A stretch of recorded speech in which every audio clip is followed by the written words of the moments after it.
Hello everyone, welcome to my channel physics by Neetu. आज हम class 11th physics का chapter 3 motion in a plane के NCERT के questions discuss करेंगे। इससे पहले हमने चैप्टर 1 एंड चैप्टर 2 के एनसीईआरटी के क्वेश्चन सारे डिस्कस कर लिए हैं। उनके वीडियोस आपको इसी चैनल पे मिल जाएंगे। आज देखो हम चैप्टर 3 स्टार्ट कर रहे हैं मोशन इन ए प्लेन। देखो जो स्टार्टिंग के 4 to 5 जो क्वेश्चंस हैं वो सारे थ्योरेटिकल बेस हैं, ठीक है। जैसे देखो हम फर्स्ट वाला क्वेश्चन ले रहे हैं, ये आपकी बुक में फर्स्ट क्वेश्चन है। State for each of the flowing physical quantities if it is a scalar और ए वेक्टर। आपको कुछ फिजिकल क्वांटिटीज गिवन है, आपको बताना है कि ये क्या है, ये स्केलर क्वांटिटीज हैं या फिर ये वेक्टर क्वांटिटीज हैं। आपको ये बताना। देखो सबसे पहले वॉल्यूम है। देखो अगर हम वॉल्यूम की बात करें, जैसे कि हम बात करते हैं कि 1 लीटर मिल्क है, ठीक है भैया, 1 लीटर आप वाटर ले रहे हो, ठीक है, उसमें डायरेक्शन की बात तो कहीं नहीं होती है ना। और अब देखो आपको ये चीज़ तो पता ही है। वैसे वेक्टर क्या होता है? वेक्टर क्वांटिटीज वो होती हैं जिसका मैग्नीट्यूड भी होता है एंड डायरेक्शन भी होती है। और स्केलर में क्या होता है? स्केलर क्वांटिटीज उसमें सिर्फ हम किसकी बात करते हैं? मैग्नीट्यूड की बात करते हैं। जिनका सिर्फ मैग्नीट्यूड होता है, डायरेक्शन नहीं होती, उन्हें हम स्केलर क्वांटिटीज कहते हैं। तो वॉल्यूम के केस में हम क्या कह रहे हैं? जैसे हमने कहा 1 लीटर वाटर, 1 लीटर मिल्क है, उसमें डायरेक्शन की बात तो कहीं नहीं हो रही है ना, सिर्फ मैग्नीट्यूड की बात हो रही है। तो वॉल्यूम क्या हो गया? स्केलर क्वांटिटी है। क्लियर? अब देखो सेकेंड है मास। जब हम मास की बात करते हैं, मास भी क्या है? उसमें भी डायरेक्शन की बात नहीं करते, तो वो भी स्केलर क्वांटिटी होगी। स्पीड है ना, स्पीड क्या है? स्पीड भी स्केलर क्वांटिटी है। अगर वेलोसिटी होता, वेलोसिटी में हम डायरेक्शन लेते हैं, है ना, और स्पीड में क्या लेते हैं? सिर्फ मैग्नीट्यूड लेते हैं। तो स्पीड क्या हो गया आपके पास? Scalar quantity. अब एक्सेलरेशन की बात है, एक्सेलरेशन में तो डायरेक्शन हम काउंट करते हैं, rate of change of velocity, है ना। तो एक्सेलरेशन में डायरेक्शन भी होती है, इसलिए ये वेक्टर क्वांटिटी हो गया। क्लियर? अब डेंसिटी की बात आ रही है। डेंसिटी में भी क्या हो रहा है? हम डायरेक्शन की कहीं बात नहीं करते, सिर्फ मैग्नीट्यूड की बात करते हैं। तो डेंसिटी भी क्या होगी? एक scalar quantity. Number of moles, ये तो ऐसे ही पता चल रहा है, नंबर ऑफ मोल्स, उसमें तो डायरेक्शन की बात कहीं नहीं होती, तो वो स्केलर क्वांटिटी हो गया। वेलोसिटी, वेलोसिटी में हम डायरेक्शन की बात करते हैं, है ना। मान लो कि कोई कार है, वो 30 किलोमीटर पर आवर की वेलोसिटी से चल रहा है, किस डायरेक्शन में? टूवर्ड्स द साउथ या टूवर्ड्स द नॉर्थ, है ना। तो वेलोसिटी क्या है? इसमें हम डायरेक्शन की बात करते हैं, तो ये वेक्टर क्वांटिटी है।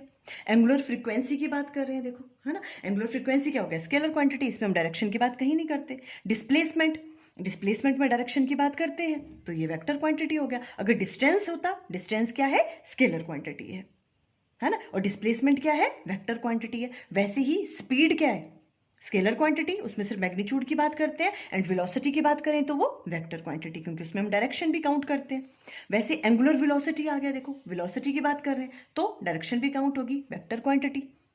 क्लियर? ये इस तरह से आप इसका आंसर कर सकते हो सब। नेक्स्ट वाला क्वेश्चन देखो, नेक्स्ट वाला क्वेश्चन क्या है? 3.2, pick out the 2 scalar quantities in the following list. आपको एक लिस्ट गिवन है, आपको क्या करना है? 2 स्केलर क्वांटिटीज देखनी है इनमें से कि कौन कौन है, ठीक है। 2 ही स्केलर क्वांटिटीज हैं इस लिस्ट में। तो देखते हैं, सबसे पहले देखो फोर्स। फोर्स में तो डायरेक्शन भी काउंट करते हैं, है ना। तो फोर्स तो क्या हो गया आपके पास?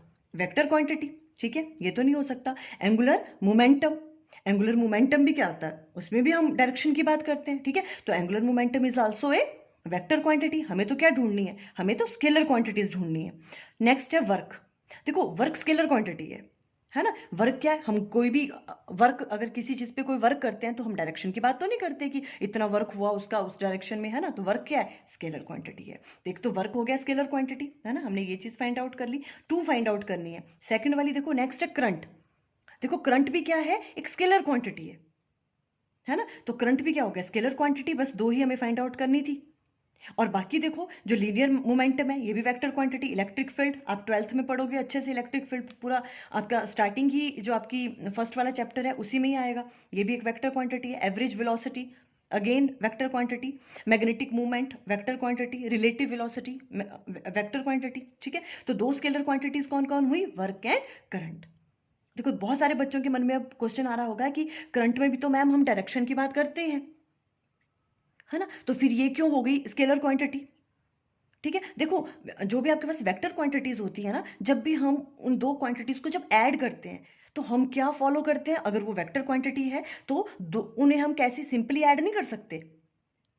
हम क्या करते हैं? वहां पे लॉ ऑफ वेक्टर एडिशन के रूल्स लगाते हैं, ठीक है। फॉर एग्जाम्पल देखो, जैसे जैसे मान लो आप यहाँ पे देखो, जैसे इस तरह से मान लो कि यहाँ से अगर कोई करंट आ रहा है, मान लो, ठीक है, ये आपके पास 5 एम्पेयर का करंट है, ठीक है, और यहाँ से भी कोई करंट आ रहा है, ठीक है, और ये कितना है मान लो 3 एम्पेयर का करंट है।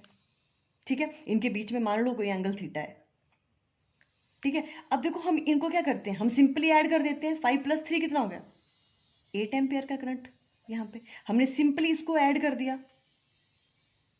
अलजेब्रिक ऑपरेशन लगा के सिंपली हमने 5 + 3 कर दिया, 8 आ गया यहाँ पे आंसर। पर जो वेक्टर क्वांटिटीज होती है ना, उसमें हम ऐसे सिंपली ऐड नहीं कर सकते। हम क्या यूज करते हैं यहाँ पे, वेक्टर एडिशन के रूल्स फॉलो करने चाहिए उसको, अगर ये वेक्टर क्वांटिटी है तो ये बात क्लियर हुई आपको, है ना, कि करंट में ठीक है, माना कि इसमें मैग्नीट्यूड भी होता है इसका और डायरेक्शन भी होती है, पर स्टिल हम करंट को क्या करते हैं, एक स्केलर क्वांटिटी कहते हैं। बिकॉज जब भी हम करंट को क्या करते हैं, हम जब ऐड कर रहे होते हैं ना, तो हम क्या यूज नहीं करते, लॉ ऑफ वेक्टर एडिशन का जो रूल्स होते हैं वो हम फॉलो नहीं करता ये जो करंट है। तो इसलिए ये क्या है, एक स्केलर क्वांटिटी होती है। ठीक है, आप कैसे राइट डाउन करोगे, देखो ये आपकी अंडरस्टैंडिंग के लिए है। देखो current has both magnitude and direction, yet it is a scalar quantity.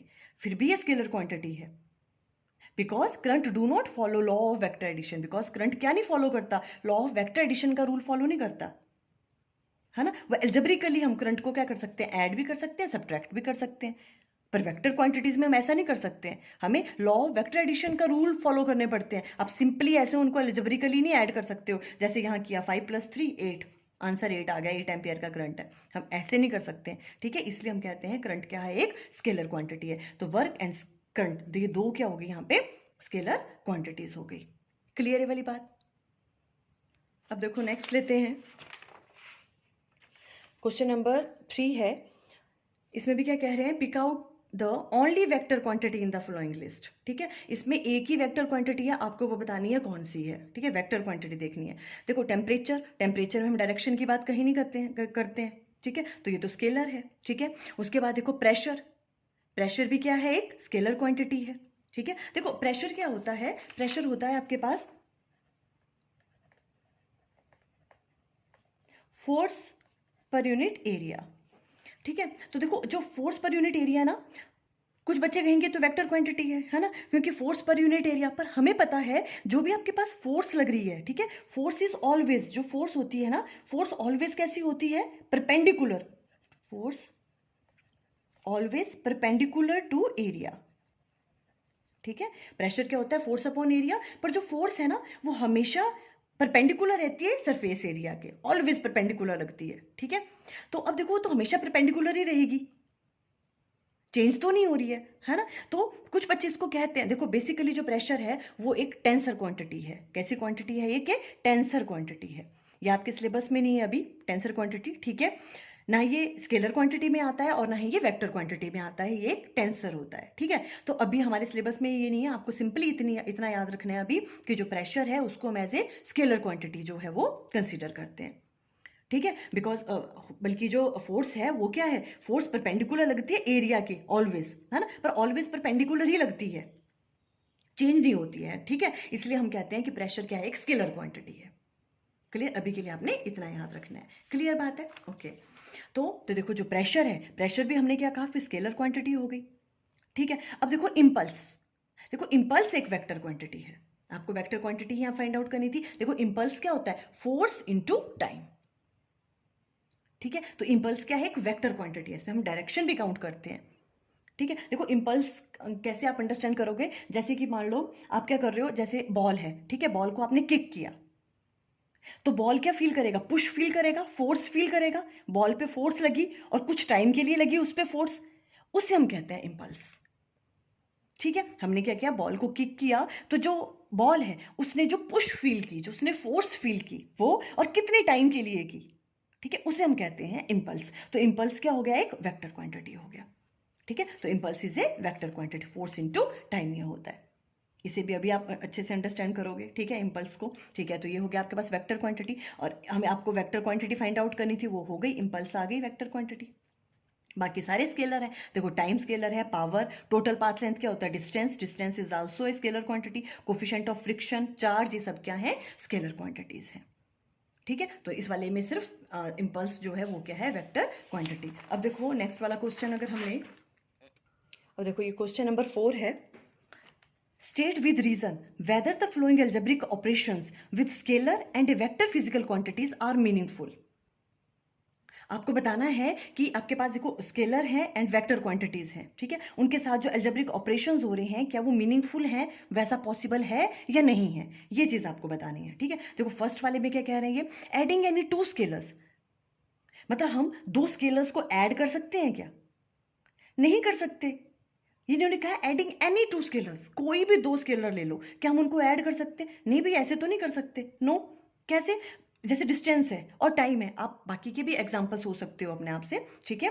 तो देखो एनी टू स्केलर्स, एक हो गया distance, distance is a scalar quantity, time भी स्केलर है, क्या हम इन्हें ऐड कर सकते हैं, इन्होंने कहा एनी टू स्केलर, कोई भी दो स्केलर ऐड कर सकते हैं, नहीं कर सकते, बिकॉज डिस्टेंस मान लो आपके पास 10 मीटर है और टाइम कितना है 2 सेकेंड, 10 मीटर को 2 सेकेंड के साथ ऐड कर सकते हैं, नॉट पॉसिबल, नहीं कर सकते। तो ये जो आपके पास जो भी इन्होंने यहाँ पे ये अलजेब्रिक ऑपरेशन बताया ये पॉसिबल नहीं है, तो आप नो राइट डाउन करोगे, ठीक है। ओके, सेकंड वाले में देखो, adding a scalar to a vector of the same dimensions, एक स्केलर को आपने वेक्टर से ऐड करना है, ठीक है, जिनके सेम डायमेंशंस हो, डायमेंशन सेम है मतलब दोनों के, ठीक है। सेम डायमेंशंस का मतलब क्या हुआ, जैसे कौन कौन सी बात करते हैं, स्पीड एंड वेलोसिटी की, डायमेंशंस उनके सेम है, एक स्केलर है स्पीड और वेलोसिटी क्या है वेक्टर, क्या हम इन्हें ऐड कर सकते हैं, ये भी नहीं कर सकते, है ना। देखो स्पीड प्लस वेलोसिटी इनको ऐड ही नहीं कर सकते, क्यों, जैसे मान लो स्पीड आपके पास गिवन है 10 मीटर पर सेकेंड और वेलोसिटी है 20 मीटर पर सेकेंड बट टूवर्ड्स ईस्ट, तो कैसे ऐड करोगे इनको, बिकॉज यहाँ तो डायरेक्शन बता ही नहीं रहा है वो, है ना। तो हम क्या कर सकते हैं कि अगर आपके पास दो स्केलर गिवन है, एक स्केलर और एक वेक्टर, और उनके डायमेंशंस भी अगर सेम है तो हम उनको क्या नहीं कर सकते, ऐड नहीं। देखो इन दोनों के डायमेंशंस तो सेम है पर एक स्केलर क्वांटिटी एक वेक्टर क्वांटिटी, इनको हम ऐड नहीं कर सकते। आपको इस तरह से इसके एग्जाम्पल्स भी बताने हैं, ठीक है। तो नो आ गया, ये भी पॉसिबल नहीं है, ठीक है, मीनिंगफुल नहीं है ये वाली चीज। ओके, थर्ड देखो, मल्टीप्लाइंग एनी टू स्केलर्स, क्या किन्हीं दो स्केलर्स को हम मल्टीप्लाई कर सकते हैं, यस, मल्टीप्लाई हम कर सकते हैं, ठीक है। मल्टीप्लाइंग एनी टू स्केलर्स, कोई भी दो स्केलर्स हो उनको मल्टीप्लाई कर सकते हैं, जैसे स्पीड है एक, ये भी स्केलर है, टाइम भी स्केलर है, हम मल्टीप्लाई कर सकते हैं, किसके बराबर होता है, डिस्टेंस के बराबर, है ना। किन्हीं दो स्केलर्स को हम मल्टीप्लाई कर सकते हैं, ठीक है, जैसे डिस्टेंस क्या, स्पीड इनटू टाइम, यस, ये मीनिंगफुल है।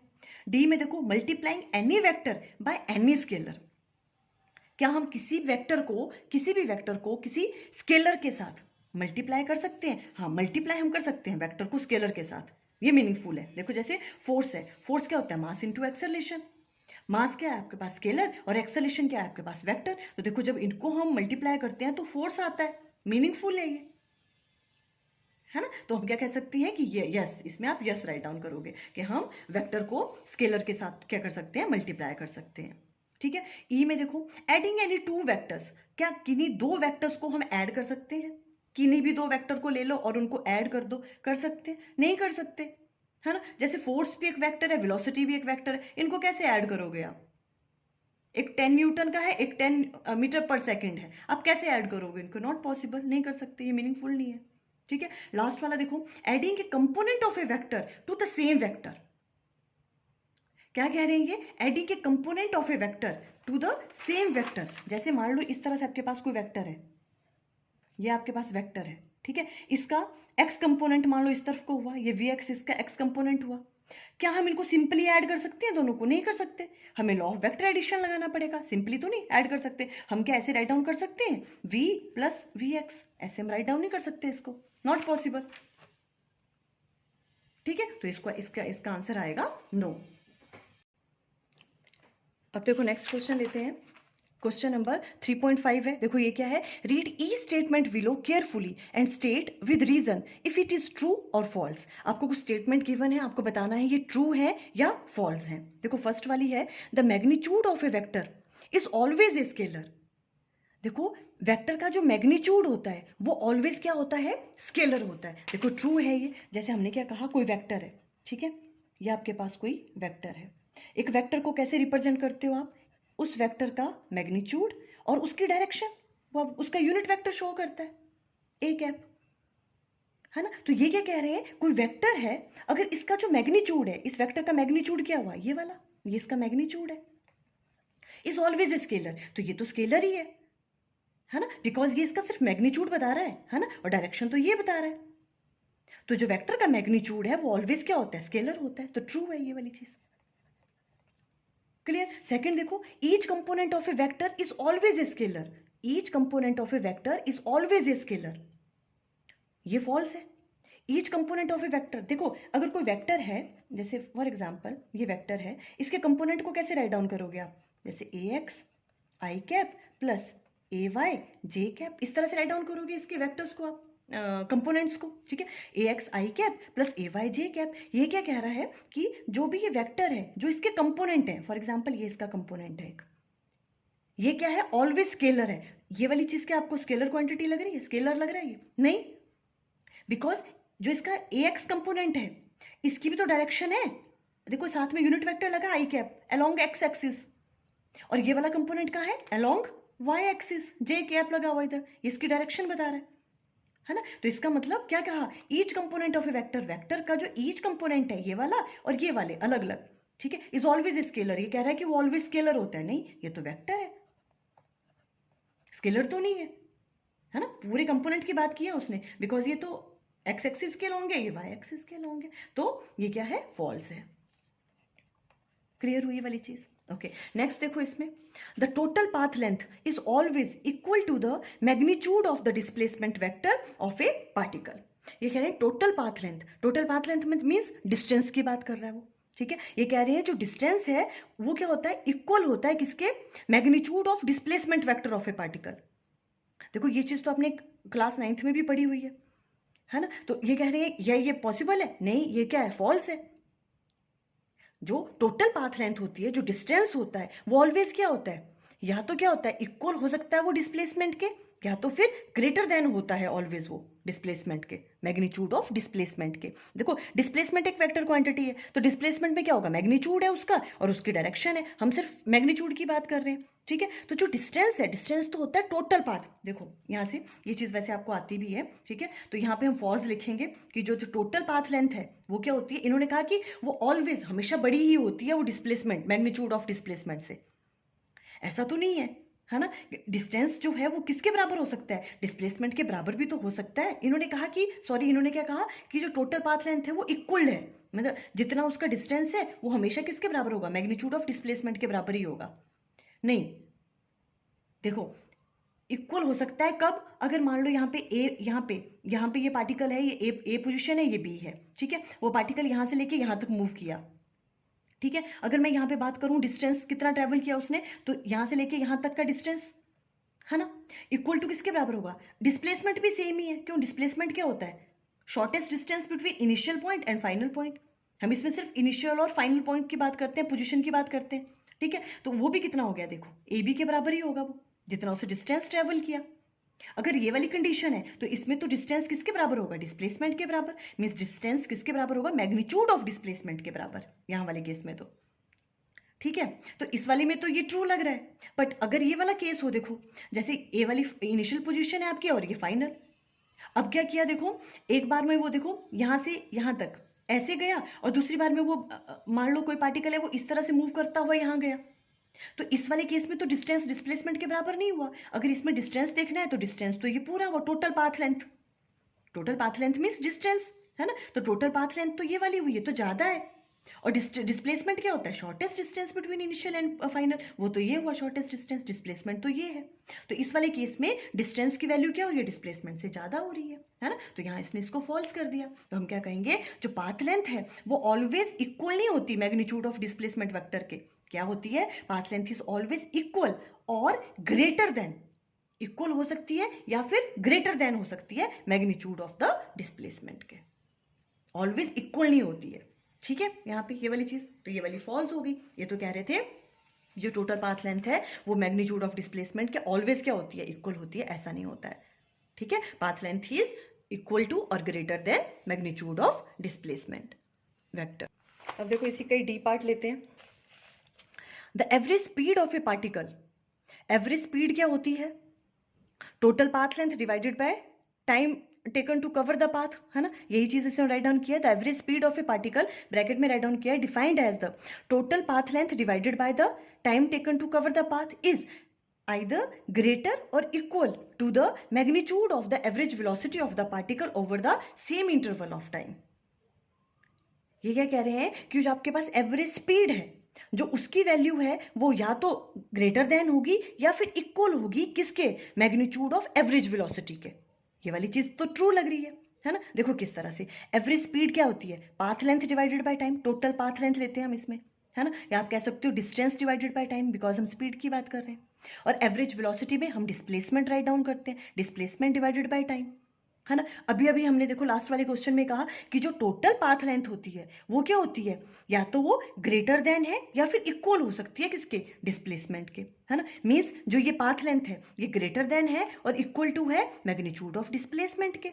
अब ये चीज़ बड़ी है या तो बराबर है इस चीज़ के, तो हम राइट डाउन कर सकते हैं जो एवरेज स्पीड है वो या तो ग्रेटर देन होगी ऑलवेज या इक्वल टू होगी किसके, मैग्नीट्यूड ऑफ एनी वेलोसिटी के, मैग्नीट्यूड ऑफ वेलोसिटी के। और ये ट्रू है, यही तो ये कह रहे हैं, the average speed of a particle